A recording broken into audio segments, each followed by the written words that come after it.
Hey everybody! There are a lot of different fidget toys, but stress balls are a classic, and you can probably make them with some things that you can find around your house. Today I'm going to show you how to make 3 different kinds of stress balls. Now, there's all sorts of things that you can put in them, but I have a few ideas that I found to be really good. The first thing that you can put inside a stress ball is uncooked rice.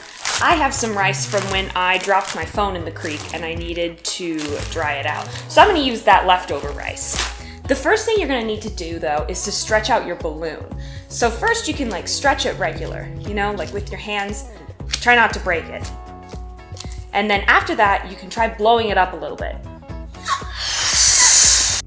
Once you've stretched out your balloon, put the small end of your funnel into the neck of the balloon.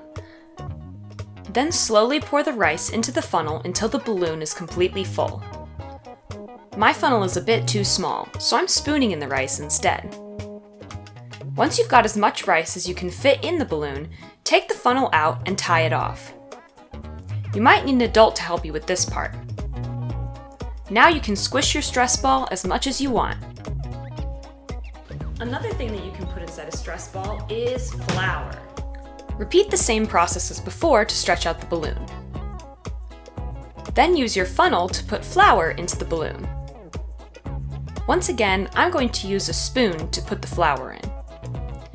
Keep going until you've filled the balloon, and then tie it closed. The last idea of things you can put in a stress ball actually requires 2 ingredients. You'll need both cornstarch and water.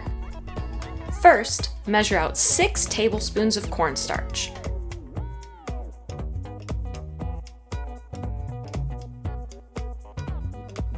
And then measure out 3 tablespoons of water.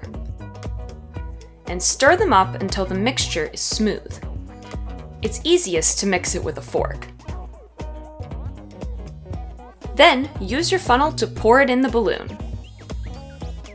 This stress ball might be my favorite because it's extra squishy. If you want to be extra sure that your balloon won't pop, you can cut the stem off of another balloon and then stretch it over the ball you already made.